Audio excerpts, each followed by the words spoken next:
Hi everyone. So much like Viggo, I'm a microbiologist rather than anything else, and I've never actually until now considered myself an astrobiologist, and it's my first time ever at the astrobiology conference, and I'm actually quite intrigued. It's a very interesting conference, very interesting talks. I'm really enjoying myself. But the reason I'm here is basically because Wolf asked me to. That's really why I'm here. So I've been in contact with Wolf, trying to help him work out some Mars analog sites for his summer school. So I thought I would basically just come here and introduce a few sites for you, just to have a little bit of science in my talk. There will be towards the end a small side project that I have ongoing with some of my undergraduates, but it is going to be a very light talk. I hope you forgive me for that. Okay, yeah, so I'm not an astrobiologist, I said, so what am I then? Yeah, because perhaps just quickly, that picture, by the way, is not taken on Mars, as you might think. It's taken in Iceland. I'll show you later where it's from.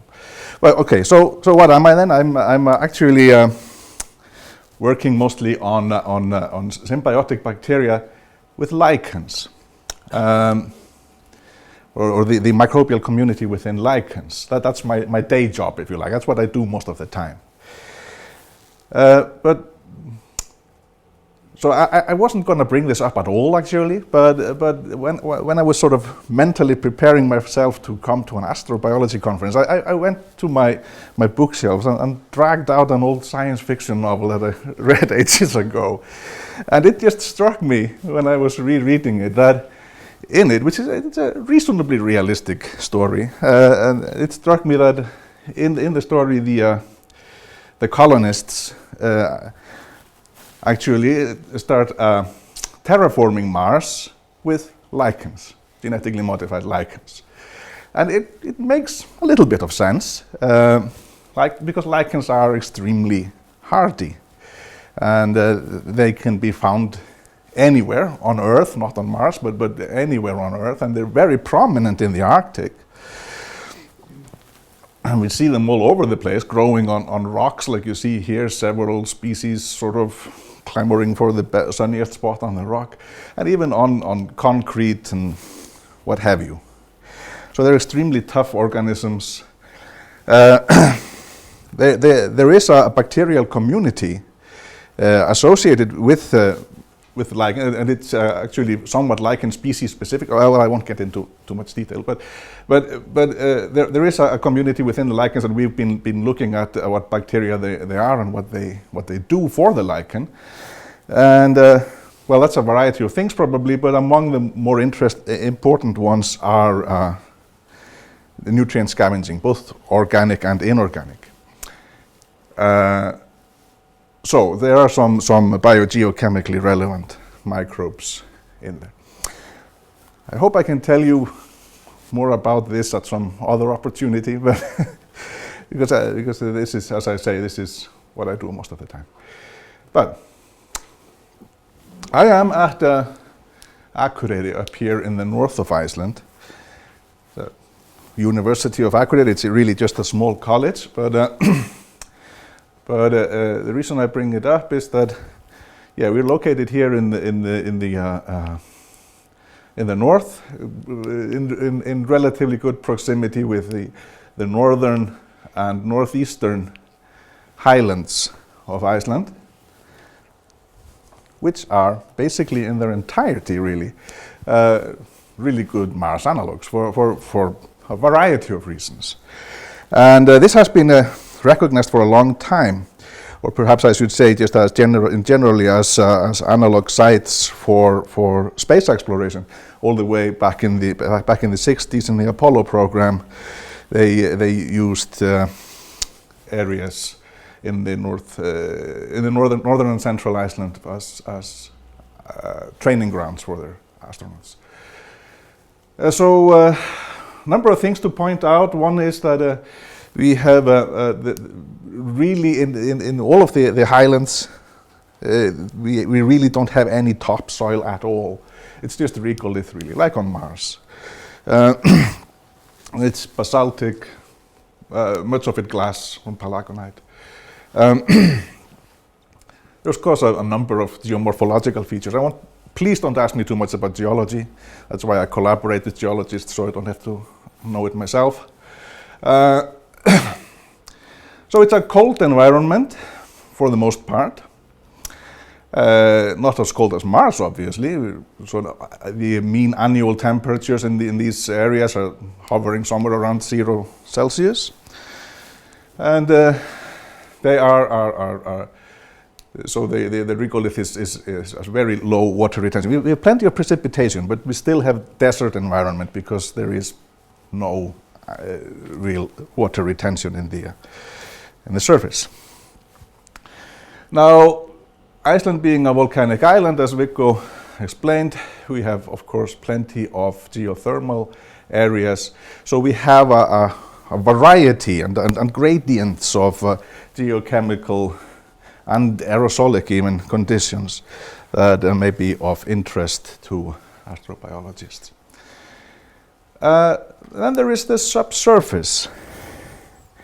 We certainly have some lava tubes and other kinds of subsurface environments. I'll get back to that in just a moment. But first I want to show you just a couple of spots in northern and central Iceland of interest. And this is the same picture we saw in the beginning. So now we see the background, so now we see that it's not taken on Mars, but it's taken at Þeistareykir, which is up here in northern Iceland. It's on top. This picture is taken on top of a palagonite hill here called Bæjarfjall, which is don't know if you probably can't really read. This is a geological map. Here is the palagonite hill, and we have a basalt lava all around, with caves actually, by the way, I should mention that. There is a fairly high temperature geothermal area with lots of hot springs just down the hill we can't really see it, but it's down the hill there. Where they are, in fact, currently building a geothermal power plant. And here you see some sulfur deposits. So, yeah, plenty of interesting stuff there. Look forward to looking at it more closely later this summer. Now here is another, I mentioned the astronauts before, and they were trained around here, around the Askja caldera. Around that area you have this really quite large fields here. You might think, just glancing at these pictures, you might think that this is a vegetated area, but it's not. This is not vegetation, this is pumice. Little pebbles of pumice scattered all over several square miles. Otherwise it's basalt and sand. So yeah, so that's another interesting thing. Here are Kverkfjöll, by the way, that Viggo was just telling you about earlier. Now, of course, Iceland being a volcanic island, we have a number of lava fields, some of them quite recent. This is the most recent one, Hollurhraun. It's erupted just a couple of years ago.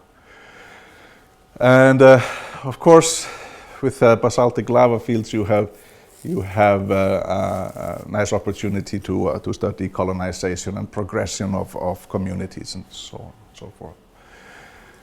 And yeah, Hollurhraun is one of the lava fields, but there are several others from the last decades. All right. Now, the remainder of my talk, I would like to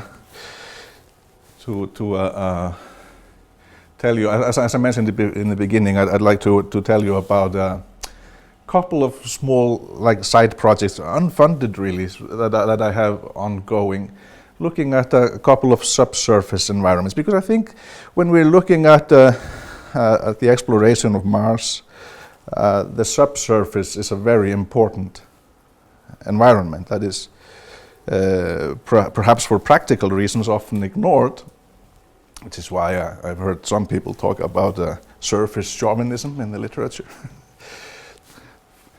But it is quite important, because I think if there is any extant life on Mars, and that's of course a really big if, it is very likely not on the surface, but rather in the subsurface. And of course, Mars being an entire planet, we have probably a huge variety of potential habitats with various characteristics. But if we try to generalize a little bit, we're talking about iron-rich basalt, really, which just in itself, just the rock matrix will carry some potential energy sources, as we just like we heard Vico talk about. We will have some iron, so there may be potential for iron oxidation or sulfide oxidation, what have you. And if we have any water, we can have geochemically produced hydrogen, which will open up possibilities for sulfate reducers and methanogens. Well, anyway, we can speculate till we're blue in the face, really. But but I just want to point this out. We definitely should have some lava tubes on Mars. I'm not really all that familiar with Mars, but I gather that there should be lava tubes. Now, Mars having been tectonically quiet for a good while, probably the tubes are all more or less sealed up, but so probably not easily accessible, but they should be there, and that might probably be interesting targets for exploration. Aquifers. Now, we know, of course, that the surface of Mars is bone dry, but in the subsurface we should be able to find permafrost, if you like, and certainly we know from permafrost here on Earth that we have lots of interesting life and interesting processes ongoing in there. And going further down, we might find some liquid water as well. Now, going back to Iceland. Here's my hometown, Akureyri. And, I guess a couple of years now, they started drilling a tunnel through this mountain here called Vaðlaheiði. And a couple of months after they started, they ran into an aquifer, which is probably a bother to them, but exciting to me. It was warm water, 46 degrees in the beginning, and as they've tunneled further inwards, the temperature seems to have peaked at 65 degrees. And for a while there, we had pouring here out of the tunnel mouth and forming a nice little waterfall into the sea here, about half a cubic meter per second of warm water. Gorgeous.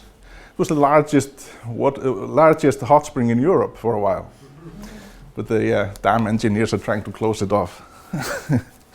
But just a few days after they ran into the aquifer, I contacted my geologist friends and went. Excuse me. And I went in there and took some samples, because I just couldn't leave that alone. It's just even though I didn't have any funding to do such a thing, but I just went ahead and grabbed some samples anyway, just for the sake of curiosity. The computer is not cooperating. There we go. Now they drilled into or blasted into the aquifer from below, so the water was really nicely accessible. It was just formed a waterfall from the ceiling. We could just hold out Yes. Oh, goodness. Yes. Sorry. Okay. Just hold out your water bottles to collect your samples. Here's a small part of that. What Waterfall is much larger at other parts. It was hard to take pictures in there because it was stuffed with steam. I felt sorry for the poor guys working in there. They work 8 hours a day in a steam bath, essentially. But anyway, we took a few samples of the source water from the runoff, basically a river running out here, and some gravel and rocks and stuff. Did some basic water chemistry, and well, to cut a long story short, we're finding that the water is basically similar to other geothermal water in the region. So the red circles here are the tunnel water. The blue and purple ones are from wells and springs in the region. And what's being plotted here is chloride ion concentration on the x-axis and various other silicates, potassium, magnesium, what have you, here on the y-axis. So we're seeing that this is typical aquifer water. It probably feeds many of the springs in the area. And it was important for us to make this distinction because we know that just about here somewhere in the fjord we have another system which forms actually cones on the seafloor. But the water is definitely not coming from there. And of course we isolated some bacteria just for fun, both by direct plating. And also I happen to have lying around in the lab some enrichment media for iron oxidizers and sulfur oxidizers.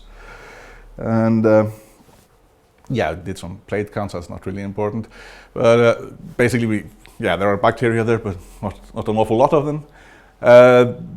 What we cultured was, somewhat diverse with several actinobacteria, beta-proteobacteria, lots of bacilli.